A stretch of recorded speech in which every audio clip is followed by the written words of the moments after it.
Hello friends, നമ്മുടെ കുഞ്ഞു വീഡിയോയിലേക്ക് എല്ലാവർക്കും സ്വാഗതം കേട്ടോ. ഇന്ന് വളരെ രുചികരമായിട്ടുള്ള നമ്മുടെ ഒരു പുട്ട് റെസിപ്പി ആയിട്ടാണ് വന്നിട്ടുള്ളത്. അപ്പം വളരെ ഹെൽത്തിയാണ്, വളരെ ടേസ്റ്റിയാണ്. അപ്പം നമ്മൾ എന്നും ഒരേപോലെ പുട്ടുണ്ടാക്കി കഴിക്കാതെ കുറച്ച് ഇച്ചിരി മാറ്റമൊക്കെ വരുത്തിയിട്ട് നമുക്കൊന്ന് പുട്ടുണ്ടാക്കി കഴിച്ചാലോ അല്ലേ. ഇത് കുഞ്ഞുങ്ങൾക്കും മുതിർന്നവർക്കും ഒക്കെ നല്ലൊരു ഹെൽത്തി ബ്രേക്ക്ഫാസ്റ്റ് ആണ്. അത് മാത്രമല്ല, വെജിറ്റബിൾസ് ഒക്കെ കഴിക്കാൻ മടിയുള്ള കുഞ്ഞുങ്ങൾ ഈ ഒരു പുട്ട് എന്തായാലും കഴിക്കും കേട്ടോ. അപ്പം ഇതിനായിട്ട് നമ്മൾ 1 കപ്പ് പുട്ടുപൊടിയാണ് എടുത്തിട്ടുള്ളത്. വീട്ടിൽ പൊടിച്ചതോ അല്ലെങ്കിൽ റെഡിമെയ്ഡ് ആയിട്ടുള്ള പുട്ടുപൊടിയോ ഏതായാലും കുഴപ്പമില്ല. പുട്ടുപൊടി എന്ന് പറയുമ്പോൾ ഇച്ചിരി നല്ല തരിയോട് കൂടിയിട്ടുള്ള ആയിരിക്കുമല്ലോ, അപ്പം നല്ല സോഫ്റ്റ് ആയിട്ട് നമുക്ക് കിട്ടണം. ഇതിന് നമ്മൾ വെള്ളത്തിൻ്റെ അളവ് എന്ന് പറഞ്ഞാൽ അതേ സെയിം കപ്പിൽ നമ്മൾ ആദ്യം വെള്ളം എടുത്തിട്ടുണ്ട്. അതിലൊരു കുറച്ച് ഭാഗം നമ്മൾ അതിലേക്ക് ഒഴിച്ചിട്ട് അതൊന്ന് മിക്സ് ചെയ്ത് കൊടുക്കുക കേട്ടോ. അപ്പം പുട്ടുപൊടി ഒന്ന് പൊതിരാൻ വേണ്ടിയിട്ടാണ് പൊതിരാന്ന് വെച്ചാൽ കുതിരാൻ വേണ്ടിയിട്ടാണ് നമ്മൾ അതൊന്ന് കുറച്ച് വെള്ളം ഒഴിച്ചിട്ട് നമ്മളിങ്ങനെ ഒരു 5 മിനിറ്റ് ഒന്ന് റെസ്റ്റ് ചെയ്യാൻ വയ്ക്കും. അപ്പോഴത്തേക്കും നമുക്കൊരു ചെറിയൊരു പരിപാടി കൂടിയുണ്ട്. അപ്പം നമ്മൾ ആകെ എടുക്കുന്ന വെള്ളത്തിൻ്റെ അളവ് അത് കംപ്ലീറ്റ് കുഴച്ച് കഴിഞ്ഞിട്ടാകുമ്പം പറയാം കേട്ടോ. അപ്പോൾ ഓരോരുത്തർ എടുക്കുന്ന അളവിന് വ്യത്യാസം ഉണ്ടായിരിക്കും. അതുപോലെ തന്നെ പുട്ടുപൊടി നമ്മൾ റെഡിമെയ്ഡ് എടുക്കുമ്പം നല്ല തരിയോട് കൂടിയിട്ടുള്ള പുട്ടുപൊടി ആയിരിക്കും കിട്ടുക. വീട്ടിൽ നമ്മൾ പൊടിച്ചതാണെങ്കിലും മാക്സിമം അധികം പൊടിയാതെ നല്ല തരിയോട് കൂടി തന്നെ എടുക്കാൻ ശ്രദ്ധിക്കുക കേട്ടോ. ഇനി നമുക്കതൊന്ന് മിക്സ് ചെയ്ത ശേഷം ഒരു 5 മിനിറ്റ് അത് അവിടെ നിന്ന് റെസ്റ്റ് ചെയ്യട്ടെ. അപ്പോഴേക്കും നമുക്കൊരു കുഞ്ഞു പരിപാടിയുണ്ട്. ഒരു പാൻ വെച്ച ശേഷം നമ്മൾ അതിലേക്ക് 1 ടീസ്പൂൺ എണ്ണ ഒഴിച്ചു കൊടുക്കുക കേട്ടോ. ഒത്തിരി എണ്ണ ഒഴിക്കരുത്, അപ്പം ഉള്ളി നന്നായിട്ടൊന്ന് കുഴഞ്ഞു പോകും. അപ്പം അങ്ങനെ ഉണ്ടാവരുത്. 1 ടീസ്പൂണോളം മതി, അത്രയും ആവശ്യമായിട്ട് വരുന്നുള്ളൂ. അതിലേക്ക് ഒരു ചെറിയൊരു ഉള്ളി നേരിയ രീതിയിൽ, വളരെ നേരിയ രീതിയിൽ ഒന്ന് അരിഞ്ഞെടുക്കുക.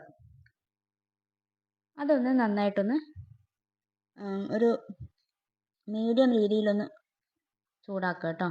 ഒത്തിരി തീ കൂട്ടി വെക്കണ്ട. നല്ല ഒരു എന്താ പറയുക, മുരിഞ്ഞ രീതിയിൽ ഉള്ളി അങ്ങനെ വറുത്തെടുക്കണ്ട. നമുക്ക് കുറച്ചൊന്നും ആയി കിട്ടിയാൽ മതി. ഒരു ബ്രൗൺ കളർ ഒക്കെ ആവുമ്പോൾ നമുക്കതിലേക്ക് ഒരു 4 ടേബിൾ സ്പൂണോളം, ടീസ്പൂൺ അല്ല ടേബിൾ സ്പൂണോളം തേങ്ങ എടുക്കുന്നുണ്ട് കേട്ടോ. തേങ്ങക്കൊക്കെ നല്ല വിലയാണ്. അപ്പം നിങ്ങൾ നോക്കിയിട്ട് നിങ്ങളുടെ അളവിനനുസരിച്ചിട്ട് ചേർത്ത് കൊടുക്കുക കേട്ടോ. ഞാനിവിടെ നമുക്ക് വീട്ടിൽ കിട്ടുന്നതുകൊണ്ട് നമ്മൾ ഒരു 4 സ്പൂണോളം എടുത്തിട്ടുണ്ട്. ഇനി അതൊന്ന് നന്നായിട്ടൊന്ന് ചെറിയ രീതിയിലൊന്ന് മൂപ്പിച്ചെടുക്കുക കേട്ടോ. ഒത്തിരി ഡ്രൈ ആക്കുന്ന രീതിയിൽ വേണ്ട, ഒരു ചെറിയ രീതിയിൽ. ഇനി അതിലേക്ക് കുറച്ച് കറിവേപ്പില മുഴുവനായിട്ട് ഇടാതെ ഒന്ന് കട്ട് ചെയ്തിട്ട് കൈ കൊണ്ടൊന്ന് പിച്ചിയിടുക. എന്നിട്ട് അത് നന്നായിട്ടൊന്ന് വറുത്തെടുക്കുക.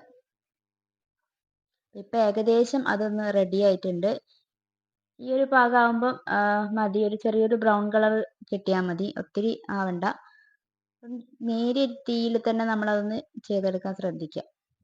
അപ്പം അതിവിടെ ഏകദേശം തയ്യാറായിട്ടുണ്ട്. ഇതിൽ നിങ്ങൾക്ക് കുറച്ച് മുളക്, വറ്റൽമുളക് പൊടിച്ചതുണ്ടെങ്കിൽ ഒന്ന് ഇട്ടുകൊടുക്കാം. പക്ഷേങ്കിൽ പുട്ടായതുകൊണ്ട് അതിൻ്റെ ആവശ്യമില്ല. എനിക്ക് എരിവ് ഇഷ്ടമല്ലാത്തതുകൊണ്ട് ഞാൻ ചേർത്ത് കൊടുക്കുന്നില്ല. നിങ്ങൾക്ക് ഇച്ചിരി എരിവോട് കൂടി വേണമെങ്കിൽ ആ ഒരു മസാല വേണമെങ്കിൽ ഇച്ചിരി അത് ചേർത്ത് കൊടുക്കാം കേട്ടോ. അതൊന്ന് അവിടെ ഇരുന്നിട്ട് തണുക്കട്ടെ. അപ്പോഴേക്കും നമുക്ക് നമ്മൾ നേരത്തെ റെസ്റ്റ് ചെയ്യാൻ വെച്ചിട്ടുള്ള പുട്ടുപൊടി ഉണ്ടല്ലോ, അതൊന്ന് നമുക്കൊന്ന് കൈ കൊണ്ടൊന്ന് നന്നായിട്ടൊന്ന് മിക്സ് ചെയ്തെടുക്കുക. കട്ട വല്ലതും പിടിച്ചിട്ടുണ്ടെങ്കിൽ അതൊന്ന് കൈ വെച്ചിട്ടൊന്ന് ഉടച്ച് കൊടുക്കുക കേട്ടോ. ഒത്തിരി വെള്ളം കൂട്ടിയിട്ട് കുഴച്ചെടുക്കരുത്, കുഴഞ്ഞു വരുന്ന രീതിയിൽ എടുക്കരുത്. കുറച്ച് നല്ല പൊടിയായിട്ട് കിട്ടുന്ന രീതിയിൽ തന്നെ എടുക്കുക. പക്ഷേ ഇതിൽ കുറച്ചും കൂടെ വെള്ളത്തിൻ്റെ ആവശ്യമുണ്ട് കേട്ടോ. അപ്പോൾ ഞാൻ ഇതിലേക്ക് കുറച്ചുകൂടെ വെള്ളം ആഡ് ചെയ്തെടുക്കുന്നുണ്ട്. ആദ്യം നന്നായിട്ട് അതിൽ നിന്ന് കൈകൊണ്ട് പൊടിച്ച ശേഷം വീണ്ടും നമ്മളൊരു 2 ടീസ്പൂണോളം വീണ്ടും നമ്മൾ 2-3 ടീസ്പൂണോളം നമ്മൾ വെള്ളം ചേർത്ത് കൊടുക്കുന്നുണ്ട്. അപ്പം നമുക്ക് പുട്ടുപൊടി നമുക്ക് കയ്യിൽ എടുക്കുമ്പോൾ തന്നെ സാധാരണ എല്ലാവർക്കും പുട്ട് കുഴക്കുന്ന അറിയാലോ. അപ്പോൾ നമ്മൾ കയ്യിൽ തൊടുമ്പോൾ തന്നെ നമുക്ക് ഏകദേശം മനസ്സിലാവും അതിൽ വെള്ളത്തിൻ്റെ അളവ് കുറഞ്ഞിട്ടുണ്ടോ കൂടിയിട്ടുണ്ടോ എന്നുള്ളത്. അപ്പം അതിനനുസരിച്ചിട്ട് എടുക്കുക കേട്ടോ. അപ്പം ഞാൻ ഏകദേശം ഇവിടെ ഒരു 3/4 കപ്പോളം വെള്ളം എടുത്തിട്ടുണ്ട് കേട്ടോ. 1 കപ്പ് പൊടിക്ക് 3/4 കപ്പോളം വെള്ളം എടുത്തിട്ടുണ്ട്. ഇനി അതിലേക്ക് നമ്മൾ നേരത്തെ ചെയ്ത് വെച്ചിട്ടുള്ള ആ ഒരു ഉള്ളിയുടെ ആ ഒരു വറവുണ്ടല്ലോ, അതൊന്ന് അതിലേക്ക് ഇട്ട് കൊടുക്കാം. ഇളം ചൂടോടുകൂടി തന്നെ ഇട്ട് കൊടുക്കുക കേട്ടോ. അതിലേക്ക് കുറച്ച് ക്യാരറ്റ് ഗ്രേറ്റ് ചെയ്തിട്ട് ഇട്ട് കൊടുക്കുക. ആവശ്യത്തിന് ഉപ്പ്, നമ്മൾ ഇതുവരെ ഉപ്പ് ചേർത്ത് കൊടുത്തിട്ടില്ല. അപ്പോൾ ആവശ്യത്തിന് ഉപ്പും കൂടെ ചേർത്ത് കൊടുത്തിട്ട് അതൊന്ന് നന്നായിട്ടൊന്ന് മിക്സ് ചെയ്തെടുക്കുക കൈ കൊണ്ട് തന്നെ. നമുക്ക് കൈ കൊണ്ട് പിടിക്കാൻ പാകത്തിനുള്ള ചൂടാവുമ്പോൾ നമുക്ക് ആ മിക്സ് ഇതിലേക്ക് ഇട്ട് കൊടുത്താൽ മതി. ഇത് നന്നായിട്ട് എല്ലാ ഭാഗത്തും അതിൻ്റെ ആ ഒരു ഇതൊക്കെ മിക്സ് ആവുന്ന രീതിയിൽ കൈ വെച്ചിട്ട് തന്നെ നന്നായിട്ടൊന്ന് കുഴച്ചെടുക്കുക. ഇനി വെള്ളം ചേർക്കേണ്ട ആവശ്യമൊന്നുമില്ല കേട്ടോ. ഇപ്പോൾ കറക്റ്റായിട്ട് കിട്ടിയിട്ടുണ്ട്. ഇനി നേരിട്ട് നമുക്ക് പുട്ടും കുറ്റിയിലേക്ക് നമുക്ക് ഇട്ട് കൊടുത്താൽ മതി. അപ്പം ഞാൻ ആദ്യം തന്നെ തേങ്ങ ഇട്ട് കൊടുക്കുന്നില്ല, നേരിട്ട് തന്നെ ഇടുകയാണ്. ശരിക്കും പറഞ്ഞാൽ ഇനി തേങ്ങ ഇട്ട് കൊടുക്കേണ്ട ഇതില്ല. ഞാൻ പക്ഷേങ്കിൽ വീഡിയോ എടുക്കുന്നതുകൊണ്ട് ഇച്ചിരി ഭംഗി ആയിക്കോട്ടെ എന്ന് വെച്ചിട്ട് കുറച്ച് തേങ്ങയും കൂടെ എടുത്ത് വെച്ചിട്ടുണ്ട്. അതിൻ്റെ നടുക്ക് മാത്രം ഒന്ന് ഇട്ട് കൊടുക്കാമെന്ന് വെച്ചിട്ട്. അപ്പം നിങ്ങൾക്ക് അതിൻ്റെ ആവശ്യമില്ല, അതിൽ തന്നെ ഓൾറെഡി നമ്മൾ തേങ്ങ ഇട്ടിട്ടുണ്ടല്ലോ. ഇനി ഒരല്പം തേങ്ങ അതിലേക്ക് ഇട്ട് കൊടുക്കുന്നുണ്ട്. ഇതുപോലെ നമ്മൾ 3 കഷ്ണമാണ് നമ്മൾ ഈ ഒരു കുറ്റിയിൽ നമ്മൾ ചെയ്തെടുക്കുന്നത്. വീണ്ടും നമ്മൾ മാവ് ഇട്ട് കൊടുക്കുകയാണ്. അപ്പം ഇതിന് പ്രത്യേകിച്ചിട്ട് നമുക്ക് ഈ ഒരു പുട്ടിന് നമുക്ക് കറിയുടെ ആവശ്യമൊന്നുമില്ല. ഒരു പപ്പടം ഉണ്ടെങ്കിൽ പപ്പടം കൂട്ടി കഴിച്ചാൽ മതി, നല്ല ടേസ്റ്റാണ്. ഇനി കറി വേണമെന്നുള്ളവർക്ക് കറി കൂട്ടി കഴിക്കാം. പക്ഷേങ്കിൽ കറി ഇല്ലാതെ കഴിക്കുന്നതാണ് ഇച്ചിരി കൂടി ടേസ്റ്റ്. നല്ല പപ്പടവും ഒക്കെ കുഴച്ച് കഴിക്കാൻ നല്ല ടേസ്റ്റാണ്. അപ്പം എല്ലാവരും ഇതുപോലെ ഒന്ന് ട്രൈ ചെയ്ത് നോക്കണം കേട്ടോ. പിന്നെ വീഡിയോസ് നിങ്ങൾ സ്കിപ്പ് ചെയ്യാതെ കണ്ട് സപ്പോർട്ട് ചെയ്യുക. നിങ്ങൾക്ക് ഇഷ്ടപ്പെടുകയാണെങ്കിൽ നിങ്ങളുടെ അഭിപ്രായങ്ങളൊന്നും പറയാൻ മടിക്കരുത്. ഇതുപോലുള്ള കുഞ്ഞു കുഞ്ഞു വീഡിയോ ആയിട്ട് നമുക്ക് കാണണം. അതുപോലെ തന്നെ നിങ്ങളുടെ ഫാമിലിക്കും ഫ്രണ്ട്സിനൊക്കെ ഒന്ന് ഷെയർ ചെയ്ത് കൊടുക്കുക. നമ്മുടെ ചാനൽ സബ് ചെയ്യാതെ കാണുന്നവരാണെങ്കിൽ ഒന്ന് സബും കൂടെ ചെയ്ത് സപ്പോർട്ട് ചെയ്തേക്കണേ. നമ്മൾ എല്ലാം നിറച്ചിട്ടുണ്ട്. ലാസ്റ്റ് നമ്മൾ ആ തേങ്ങയും കൂടെ നമ്മൾ അതിലേക്ക് ഇട്ട് കൊടുക്കണം. വെജിറ്റബിൾസ് ഒക്കെ കഴിക്കാൻ മടിയുള്ള കുഞ്ഞുങ്ങളാണെങ്കിൽ ഇതുപോലെയൊക്കെ നമ്മൾ ബ്രേക്ക്ഫാസ്റ്റിലൊക്കെ നമ്മൾ മിക്സ് ചെയ്ത് കൊടുക്കുകയാണെങ്കിൽ അത് അവർക്ക് ആവശ്യത്തിന് വെജിറ്റബിൾസ് കിട്ടുകയും ചെയ്യും. നല്ല ഹെൽത്തി ബ്രേക്ക്ഫാസ്റ്റ് ആയിട്ട് നമുക്ക് കൊടുക്കാനും സാധിക്കും. ഇനി നമുക്ക് അതൊന്ന് ആവിയിൽ വെക്കാം. ഒരു 5 മിനിറ്റ് ആവുമ്പോഴേക്കും തന്നെ നമ്മൾ പുട്ട് റെഡി ആയിട്ടുണ്ടാവും കേട്ടോ. അത്രയല്ലേ ആവശ്യമുള്ളൂ.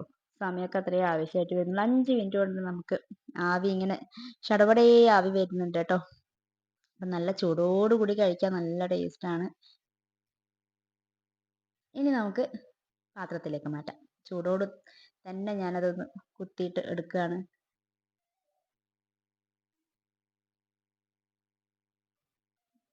നല്ല അടിപൊളിയായിട്ട് കിട്ടിയിട്ടുണ്ട് അല്ലേ? അങ്ങനെ പൊട്ടിപ്പോയിട്ടൊന്നുമില്ല. നല്ല അടിപൊളിയായിട്ട് തന്നെ കിട്ടിയിട്ടുണ്ട്. അപ്പം നമ്മുടെ വെള്ളത്തിൻ്റെ അളവൊക്കെ കറക്റ്റാണ്, കൂടിപ്പോയിട്ടൊന്നുമില്ല. അപ്പം ഇതുപോലെ ഒന്ന് എല്ലാവരും ട്രൈ ചെയ്ത് നോക്കുക. നല്ല ആവിയൊക്കെ പോകുന്നുണ്ട്, നല്ല ചൂടോടുകൂടി രാവിലെ തന്നെ പപ്പടം കൂട്ടി അടിക്കാൻ അല്ലേ? അപ്പം നിങ്ങൾക്ക് വീഡിയോസ് ഇഷ്ടമായിട്ടുണ്ടെങ്കിൽ എല്ലാവരും ഒന്ന് സപ്പോർട്ട് ചെയ്യുക. കണ്ടില്ലേ, നല്ല ഹെൽത്തി ആയിട്ടുള്ള ഒരു ബ്രേക്ക്ഫാസ്റ്റ് ആണ്. ക്യാരറ്റും ഒക്കെ ഉള്ളത് കൊണ്ട് തന്നെ കുഞ്ഞുങ്ങൾക്കൊക്കെ നല്ല ഹെൽത്തി ബ്രേക്ക്ഫാസ്റ്റ് ആണ്.